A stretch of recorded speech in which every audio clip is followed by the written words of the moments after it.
প্রতিরক্ষা প্রযুক্তিতে বিশ্বকে তাক লাগিয়ে এবার নিজেদের সক্ষমতার চূড়ান্ত মহড়া দিল প্রতিবেশী দেশ ভারত।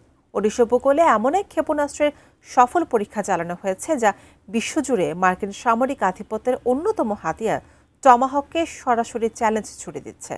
ভারতের তৈরি এই নতুন ব্রহ্মাস্ত্র আসলে কতটা শক্তিশালী, বিস্তারিত জানাচ্ছেন ত্রিবেণী তনু।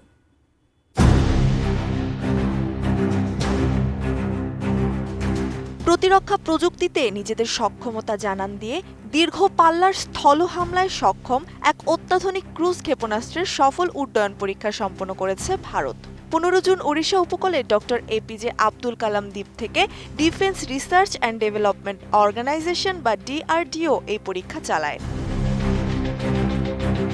সংবাদ মাধ্যম টাইমস অফ ইন্ডিয়া এবং পিটিআই সূত্রে জানা যায়, প্রায় 1000 কিলোমিটার দূরের লক্ষ্যবস্তুতে আঘাত হানতে সক্ষম এই ক্ষেপণাস্ত্রটিকে মার্কিন যুক্তরাষ্ট্রের বিখ্যাত টমাহক ক্রুজ ক্ষেপণাস্ত্রের দেশীয় সংস্করণ হিসেবে আখ্যায়িত করা হচ্ছে। উন্নত মানের কাঁচামাল, আরআইএল অ্যাঙ্গেল এন্ড চ্যানেল। এখন কাঠের দিন শেষ, আরআইএল এর বাংলাদেশ।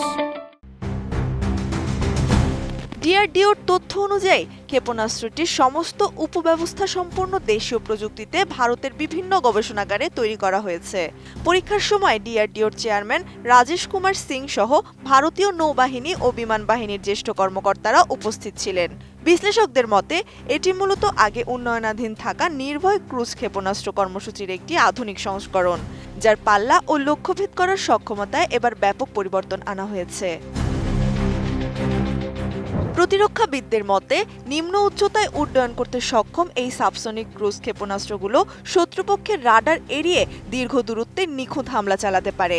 এ কারণে আধুনিক যুদ্ধক্ষেত্রে এ ধরনের অস্ত্রের কৌশলগত গুরুত্ব দিন দিন দ্রুত বাড়ছে। ইন্টিগ্রেটেড টেস্ট রেঞ্জ বা আইটিআর চণ্ডীপুরের বিভিন্ন ট্র্যাকিং ব্যবস্থার সংগৃহীত ডেটা এই ক্ষেপণাস্ত্রটির সফল কার্যকারিতা নিশ্চিত করেছে। দেশটির প্রতিরক্ষামন্ত্রী রাজনাথ সিং এই ঐতিহাসিক সাফল্যের জন্য ডিআরডিওর বিজ্ঞানী এবং সংশ্লিষ্ট শিল্প প্রতিষ্ঠানগুলোকে অভিনন্দন জানিয়েছেন। তিনি এটিকে ভারতের প্রতিরক্ষা গবেষণা ব্যবস্থার জন্য একটি বড় অর্জন হিসেবে বর্ণনা করেন।